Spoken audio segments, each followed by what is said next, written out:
नमस्कार दोस्तों, आप सभी का स्वागत है आपके अपने ही चैनल बेस्ट एजुकेशन पर। दोस्तों आज की वीडियो में डिस्कस करेंगे हम बाल मनोविज्ञान सीडीपी से टॉप 50 क्वेश्चंस जो कि दोस्तों आपके वन लाइनर की फॉर्म में होंगे। इसका ये दूसरा पार्ट है। इससे पहले दोस्तों हमने 50 क्वेश्चंस और डिस्कस कर लिए हैं वन लाइनर की फॉर्म में। अगर आपने वो नहीं देखा है तो आप लोग चैनल की प्लेलिस्ट में जाकर के उस पार्ट को देख सकते हैं। बहुत ही इंपॉर्टेंट और सेलेक्टेड क्वेश्चन है सारे के सारे, सभी वन लाइनर की फॉर्म में है। कम समय में अधिक से अधिक तैयारी का उद्देश्य है, क्योंकि अंतिम समय है, अंतिम प्रहार चल रहा है। क्योंकि दोस्तों अब आपके पास ज़्यादा समय है नहीं, ठीक है। 2 3 4 में आपका एग्जाम है जुलाई में, आज 27 तारीख हो गई, तो ज़्यादा समय है नहीं। तो अंतिम समय में वन लाइनर की फॉर्म एक सीरीज लेकर के आया हूँ वन लाइनर की फॉर्म में। बहुत ही ज़बरदस्त क्वेश्चंस करेंगे, बहुत ही ज़बरदस्त और इंपॉर्टेंट क्वेश्चंस हैं। तो अच्छे से तैयार करें और अपनी तैयारी को बेहतर से बेहतर बनाएं, ठीक है। टॉप 50 क्वेश्चंस होंगे, सीडीपी का एकदम निचोड़ है, बहुत ही ज़बरदस्त क्वेश्चंस हैं। तो वीडियो को पूरा वॉच करें, प्रत्येक क्वेश्चन को जरूर लगाएं, ठीक है। सभी परीक्षाओं के लिए इंपॉर्टेंट है, यूपी टेट के लिए तो रामबाण साबित होंगे। तो आप लोग अच्छे से देखें और अपनी तैयारी को बेहतर से बेहतर जरूर बनाइएगा, ठीक है दोस्तों। इसका ये दूसरा पार्ट है। इससे पहले दोस्तों हमने 50 क्वेश्चंस और डिस्कस कर लिए हैं पार्ट 1 में, तो उसको भी आप लोग जरूर देखिए और अपनी तैयारी को बेहतर से बेहतर जरूर बनाइएगा। वैसे आप लोग किसी भी परीक्षा की तैयारी करें जहाँ पर भी हमारा बाल मनोविज्ञान सीडीपी पूछा जाता है, सभी परीक्षाओं के लिए समान रूप से इंपॉर्टेंट है क्लास। चाहे वो सी टेट का एग्जाम हो, यूपी टेट, सुपर टेट हो, रीट हो, पंजाब टेट हो एंड अदर ऑल जितने भी टेट होते हैं सभी के लिए रामबाण है। तो आप लोग जरूर देखिएगा, ठीक है। तो चलिए शुरू करते हैं बिना किसी देरी के इंपॉर्टेंट क्वेश्चंस के साथ इंपॉर्टेंट वीडियो। क्वेश्चन नंबर 1 है हमारी स्क्रीन पर। एक स्लाइड में दोस्तों हम कितने 5 क्वेश्चंस को हल करेंगे, ठीक है दोस्तों। क्वेश्चन नंबर 1 है डिस्ग्राफिया किससे संबंधित है। इंपॉर्टेंट क्वेश्चन है दोस्तों, डिस्ग्राफिया किससे संबंधित है। तो दोस्तों ये आपके लिखने में कठिनाई से संबंधित है, लेखन विकार है डिस्ग्राफिया, ठीक है। याद रखिएगा डिस्ग्राफिया। ग्राफ कैसे बनाते हैं हम, ग्राफ ऐसे करके लिख के बनाते हैं ना, तो ये हमारा लिखने से संबंधित है। डिस्ग्राफिया किससे संबंधित है, लिखने में कठिनाई से संबंधित है। बहुत ही इंपॉर्टेंट क्वेश्चन है, याद रखिएगा। नेक्स्ट है डिसकैलकुलिया किससे संबंधित है। डिसकैलकुलिया, कैलकुलिया मतलब कैलकुलिया जब हम पढ़ेंगे, डिसकैलकुलिया जब हम पढ़ेंगे तो हमारे माइंड में एक शब्द आएगा कैलकुलेशन, है ना, या फिर कैलकुलेटर, है ना, कैलकुलेटर आएगा। तो कैलकुलेटर से क्या करते हैं हम, गणित के सवाल हल करते हैं, गुणा भाग करते हैं, जोड़ करते हैं, है ना दोस्तों। तो ये गणित सीखने में कठिनाई से संबंधित है। डिसकैलकुलिया किससे संबंधित है, गणित सीखने में कठिनाई से संबंधित है। तो यहाँ पर हमारा क्या हो जाएगा, गणित सीखने में कठिनाई से। नेक्स्ट क्वेश्चन है क्वेश्चन नंबर 3, अधिगम अक्षमता वाले बच्चों की बुद्धि, ये यहाँ पर मिस हो गया है थोड़ा सा, ठीक है। अधिगम अक्षमता वाले बच्चों की बुद्धि ये थोड़ा सा मिस हो गया है, ठीक है। सामान्यतः कैसी होती है, सॉरी यही है हमारा ये थोड़ा सा त्रुटि हो गई है दोस्तों, इसमें आगे पीछे हो गया है ये हमारा क्वेश्चन, ठीक है दोस्तों। तो यहाँ पर इसको सही करेंगे हम। अधिगम अक्षमता वाले बच्चों की बुद्धि सामान्यतः कैसी होती है, पूरा क्वेश्चन ये है, ये चौथा नहीं होगा, ठीक है। तो सामान्य या सामान्य से अधिक होती है इनकी दोस्तों, ठीक है। अधिगम अक्षमता वाले बच्चों की बुद्धि सामान्यतः कैसी होती है, सामान्य या सामान्य से अधिक होती है, ठीक है। क्वेश्चन नंबर 4 है हमारा, समावेशी शिक्षा का आधार क्या है। तो समान अवसर, ठीक है। समावेशी शिक्षा का मतलब है समान अवसर प्राप्त करना, बच्चों को समान अवसर देना, ठीक है। तो यहाँ पर समान अवसर हो जाएगा। चलिए नेक्स्ट क्वेश्चन देखते हैं, क्वेश्चन नंबर 6। क्वेश्चन नंबर 6 है विद्यालय समाज का लघु रूप है, किसने कहा। तो दोस्तों ये आपका किसने कहा था, जॉन डीवी ने कहा था। विद्यालय समाज का लघु रूप है, किसने कहा था, जॉन डीवी ने कहा था। क्वेश्चन नंबर 7 है विकास की सबसे तीव्र अवस्था कौन सी है। तो दोस्तों ये आपकी शैशवावस्था होती है। शैशवावस्था में सबसे ज़्यादा विकास होता है। शैशवावस्था जो होती है वो हमारी 0 से 5 वर्ष तक होती है, ठीक है। बहुत सी किताबों में 0 से हमारी 6 वर्ष भी दे रखी है, और प्याजे के अनुसार हमारी 0 से 2 वर्ष है, ठीक है। तो इस चीज़ को आप लोग याद रखिएगा। तो विकास सबसे तीव्र अवस्था में विकास की सबसे तीव्र अवस्था कौन सी है। तो दोस्तों ये हमारी शैशवावस्था हो जाएगी, ठीक है। बहुत ही इंपॉर्टेंट क्वेश्चन है। नेक्स्ट है बाल विकास का अध्ययन किस विषय के अंतर्गत आता है। तो दोस्तों ये मनोविज्ञान के अंतर्गत आता है। विकास का कौन सा पक्ष भाषा से संबंधित है। तो भाषाई विकास जो है ये हमारा भाषा से संबंधित है, ठीक है। वंशानुक्रम का संबंध किससे है। तो दोस्तों वंशानुक्रम का जो संबंध है वो दोस्तों हमारा जन्मजात गुणों से होता है, ठीक है। सारे क्वेश्चंस बहुत ही इंपॉर्टेंट है, वेरी इंपॉर्टेंट में लगा लीजिए इसको, ठीक है। सभी क्वेश्चंस को एकदम सीडीपी का निचोड़ है, तो आप लोग अच्छे से देखें और अपनी तैयारी को बेहतर से बेहतर बनाएं। ज़बरदस्त तरीके से रिवीजन हो जाएगा आपका, ठीक है। जितने जितने भी क्वेश्चन हैं सभी क्वेश्चन वन लाइनर की फॉर्म में है, बहुत ही ज़बरदस्त तरीके से रिवीजन होगा। तो आप लोग अच्छे से देखें और अपनी तैयारी को बेहतर से बेहतर ज़रूर बनाएं।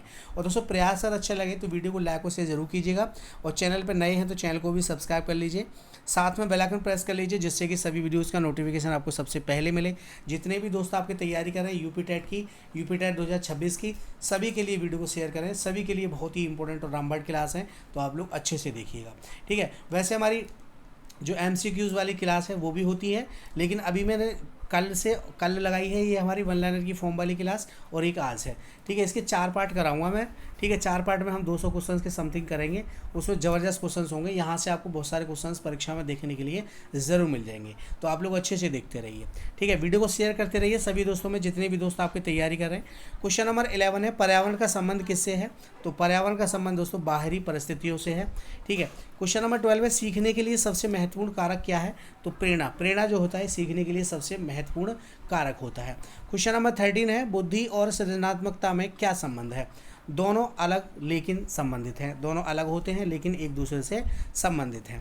क्वेश्चन नंबर 14 है, IQ का औसत मान कितना माना जाता है? तो दोस्तों 100 माना जाता है। ठीक है, IQ का याद रखिएगा। क्वेश्चन नंबर 15 है, मानसिक आयु की अवधारणा किसने दी? तो दोस्तों ये आपकी बिने ने दी थी। किसने दी थी? बिने ने। चलिए नेक्स्ट क्वेश्चन देखते हैं, नेक्स्ट स्लाइड। क्वेश्चन नंबर 16 है, क्रियात्मक अनुसंधान का उद्देश्य क्या है? क्रियात्मक अनुसंधान का उद्देश्य क्या है? तो दोस्तों समस्या का समाधान। ठीक है, क्रियात्मक अनुसंधान का उद्देश्य क्या होता है? समस्या का समाधान। क्वेश्चन नंबर 17 है, संवेगात्मक विकास किससे संबंधित है? तो दोस्तों ये हमारा भावनाओं से संबंधित है। क्वेश्चन नंबर 18 है, विकास का कौन सा सिद्धांत कहता है कि विकास निरंतर चलता है? तो दोस्तों निरंतरता का सिद्धांत। ठीक है, निरंतरता का जो सिद्धांत है ये कहता है कि विकास जो होता है वो निरंतर चलता रहता है। क्वेश्चन नंबर 19 है, बालक की प्रथम शिक्षिका कौन होती है? तो दोस्तों माता होती हैं। ठीक है, माँ जो होती है हमारी वो सबसे पहली शिक्षिका होती हैं, वही हमें पढ़ाती हैं अच्छे से, वही हमें सिखाती है चीज़ों के बारे में। क्वेश्चन नंबर 20, किशोर अवस्था में पहचान संकट की अवधारणा किसने दी? तो ये दोस्तों हमारी इरेक्सन ने दी थी। किसने दी थी? इरेक्सन ने। तो यहाँ पर इरेक्सन हो जाएंगे। ठीक है, चलिए नेक्स्ट क्वेश्चन देखते हैं। क्वेश्चन नंबर 21, सभी क्वेश्चंस बहुत ही इंपॉर्टेंट हैं, और आपसे कहूँगा कि इससे पहले वाला जो पार्ट है हमारा, ठीक है, उसमें भी हमने 50 क्वेश्चंस को डिस्कस किया है CDP से, तो आप लोग उसको भी ज़रूर देखिएगा। ठीक है, बहुत ही ज़बरदस्त क्वेश्चंस हैं उसमें, बहुत ही ज़बरदस्त हैं, तो आप लोग उसको ज़रूर देखिएगा। ठीक है, क्वेश्चन नंबर 21 है, सीखने का वक्र जिसको हम लर्निंग कर्व बोलते हैं, सीखने का वर्ग किससे संबंधित है?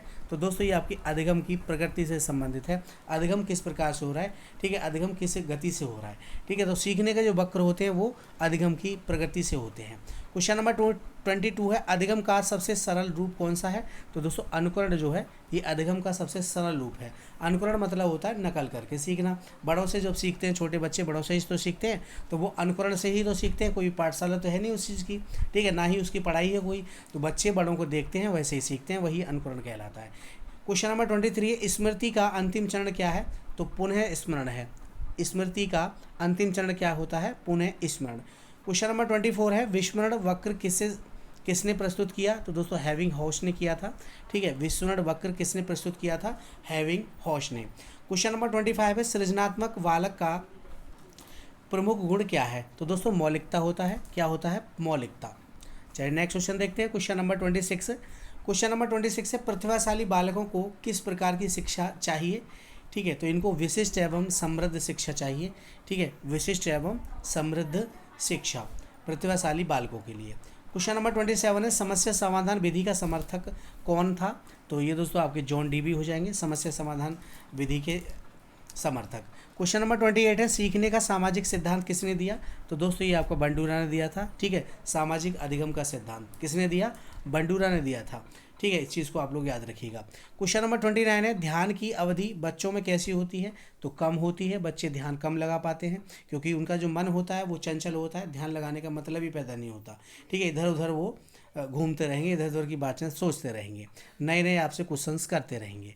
क्वेश्चन नंबर 30 है, सीखने का सर्वोत्तम माध्यम क्या है? तो अनुभव जो है सबसे सीखने का सर्वोत्तम माध्यम है अनुभव। अनुभव से आदमी बहुत ज़्यादा सीखता है। चलिए नेक्स्ट क्वेश्चन देखते हैं। Question number 31। क्वेश्चन नंबर 31 है, शिक्षा मनोविज्ञान का मुख्य उद्देश्य क्या है? तो शिक्षा मनोविज्ञान का जो मुख्य उद्देश्य है वो है दोस्तों आपका शिक्षण अधिगम को प्रभावी बनाना। ठीक है, शिक्षा मनोविज्ञान का मुख्य उद्देश्य क्या है? शिक्षण अधिगम को प्रभावी बनाना। क्वेश्चन नंबर 32 है, अधिगम को प्रभावित करने वाला आंतरिक कारक कौन सा है? तो दोस्तों ये आपका अभिरुचि हो जाएगी।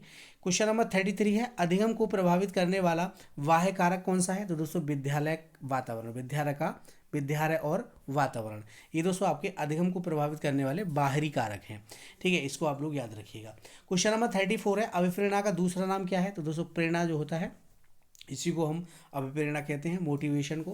क्वेश्चन नंबर 35 है, कोलवर के अनुसार नैतिक विकास के कितने स्तर हैं? तो दोस्तों इन्होंने 3 स्तर बताए थे और 6 स्टेजेस बताई थी। ठीक है, 6 अवस्थाएं दी हैं और स्तर कितने बताए हैं? 3 स्तर बताए हैं, 6 अवस्थाएं बताई हैं। ठीक है, तो कोहलवर के नैतिक विकास के कितने स्तर हैं? तो दोस्तों 3 स्तर हैं। अगर आपसे अवस्था पूछे तो 6 लगाना। चलिए नेक्स्ट क्वेश्चन देखते हैं, क्वेश्चन नंबर 36। क्वेश्चन नंबर 36 है, पियाजे के अनुसार संज्ञानात्मक विकास की कितनी अवस्थाएं हैं? तो दोस्तों पियाजे ने 4 अवस्थाएं बताई हैं संज्ञानात्मक विकास की। पहली है दोस्तों आपकी संवेदीगामक अवस्था। ठीक है, ये आपकी क्वेश्चंस के माध्यम से मैं बता रहा हूँ। क्वेश्चन नंबर 37 है, संवेदीगामक अवस्था की आयु कितनी होती है? तो दोस्तों ये आपकी 0 से 2 वर्ष होती है। ये इनकी पहली अवस्था है। ठीक है, संज्ञानात्मक विकास की, पियाजे की। ठीक है, क्वेश्चन नंबर 38 है, पूर्व संक्रियात्मक अवस्था की आयु सीमा क्या है? तो दोस्तों 2 से 7 वर्ष है। ये इनकी दूसरी अवस्था है। क्वेश्चन नंबर 39 है, मूर्त संक्रियात्मक अवस्था की आयु कितनी है? तो दोस्तों इसकी 7 से 11 वर्ष है। ये इनकी तीसरी अवस्था है।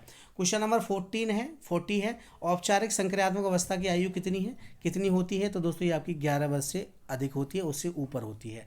ठीक है, ये इनकी दोस्तों चौथी अवस्था है, तो इसको भी आप लोग याद रखिएगा। ठीक है, तो संज्ञानात्मक विकास का सिद्धांत किसने दिया? तो दोस्तों पियाजे ने दिया था। पियाजे स्विट्जरलैंड के निवासी थे। ठीक है, इस चीज़ को आप लोग याद रखिएगा। इन्होंने 4 अवस्थाएं बताई, संवेदीगामक अवस्था, पूर्व संक्रियात्मक अवस्था, मूर्त संक्रियात्मक अवस्था और दोस्तों औपचारिक संक्रियात्मक अवस्था। इन्होंने 4 अवस्थाएं बताई थी, चारों का टाइम भी दे रखा है। 0 से 2 वर्ष संवेदीगामक अवस्था, पूर्व संक्रियात्मक अवस्था 2 से 7 वर्ष, मूर्त संक्रियात्मक 7 से 11, औपचारिक संक्रियात्मक या इसको अमूर्त संक्रियात्मक भी लिख देता है कभी कभी, तो 11 से 18 मान लीजिए, 11 से अधिक मान लीजिए। ठीक है दोस्तों, तो 11 से ऊपर ही होती है ये। तो इनकी ये चारों अवस्थाएं हो गई, तो इनको आप लोग नोट डाउन कर लीजिए, चाहो तो इसका स्क्रीनशॉट ले लीजिए। ठीक है, चलिए नेक्स्ट क्वेश्चन देखते हैं, क्वेश्चन नंबर 41। क्वेश्चन नंबर 41 है, वस्तु स्थायित्व किस अवस्था में विकसित होता है? तो बच्चे के अंदर वस्तु स्थायित्व जो विकसित होता है वो दोस्तों आपका संवेदीगामक अवस्था में होता है। क्वेश्चन नंबर 42 है, आत्म केंद्रित किस अवस्था की विशेषता है? तो दोस्तों ये आपकी पूर्व संक्रियात्मक अवस्था की विशेषता है। ठीक है, दूसरी वाली की। क्वेश्चन नंबर 43 है, संरक्षण की अवधारणा किस अवस्था में विकसित होती है? संरक्षण की, तो दोस्तों ये आपकी मूर्त संक्रियात्मक अवस्था में होती है। क्वेश्चन नंबर 44 है, अमूर्त चिंतन किस अवस्था में विकसित होता है? तो दोस्तों ये आपकी औपचारिक संक्रियात्मक अवस्था में होता है या अमूर्त संक्रियात्मक अवस्था में होता है। औपचारिक संक्रियात्मक अवस्था में होता है अमूर्त चिंतन। ठीक है, अमूर्त मतलब जो चीज़ें हमारे सामने नहीं है उनके बारे में कल्पना करना, तर्क शक्ति करना, है ना। तार्किक रूप से सीखना स्टार्ट कर देता है बच्चा। ठीक है, अमूर्त चिंतन किस अवस्था में विकसित हो जाता है? तो औपचारिक संक्रियात्मक अवस्था में। क्वेश्चन नंबर 45 है, जेडपीडी का पूरा नाम क्या है? जेडपीडी का पूरा नाम पूछा है हमसे, तो जेडपीडी का जो पूरा नाम है वो दोस्तों आपका जोन ऑफ प्रॉक्सिमल डेवलपमेंट। ठीक है, ये दोस्तों आपका वाइगोस्की ने दिया है, वाइगोस्की के सिद्धांत से है। ठीक है, इस चीज़ को आप लोग याद रखिएगा। चलिए नेक्स्ट क्वेश्चन देखते हैं, क्वेश्चन नंबर 46। क्वेश्चन नंबर 46 है, स्कैप फोल्डिंग का अर्थ क्या है? स्कैप फोल्डिंग का अर्थ पूछा है हमसे, तो स्कैप फोल्डिंग का अर्थ होता है दोस्तों अस्थायी सहायता प्रदान करना। ठीक है, अस्थायी सहायता प्रदान करना। मान लीजिए कोई बच्चा साइकिल चलाना सीख रहा है बच्चा, तो जब बच्चा चढ़ जाता है ऊपर, तो हम क्या करते हैं, साइकिल का जो कैरियल होता है पीछे उसको पकड़ लेते हैं और उसमें थोड़ा सा धक्का लगा करके छोड़ देते हैं। ठीक है, तो वही हमारा अस्थायी ऐसे सहायता होती है। ठीक है दोस्तों, इसी को हम स्कैप फोल्डिंग कहते हैं। तो स्कैप फोल्डिंग का अर्थ क्या होता है? अस्थायी सहायता प्रदान करना। क्वेश्चन नंबर 47 है, निर्माणवादी शिक्षा का केंद्र कौन है? तो दोस्तों बालक है, बच्चा जो है शिक्षा के केंद्र में होना चाहिए।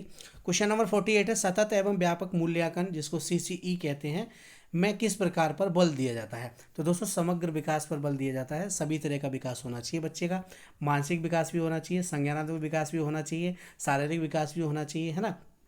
तो समग्र विकास पर बल दिया जाता है सतत एवं व्यापक मूल्यांकन के अंतर्गत। क्वेश्चन नंबर 49 है, मूल्यांकन का आधुनिक स्वरूप क्या है? तो दोस्तों सतत एवं व्यापक मूल्यांकन है। क्वेश्चन नंबर 15 है, 50 है। अधिगम का परिमाण क्या क्या होता है? अधिगम का परिमाण क्या होता है? परिणाम, सॉरी, अधिगम का परिणाम क्या होता है? तो दोस्तों व्यवहार परिवर्तन होता है। ठीक है, इस चीज़ को आप लोग याद रखिएगा। अधिगम का परिणाम क्या होता है? व्यवहार में परिवर्तन।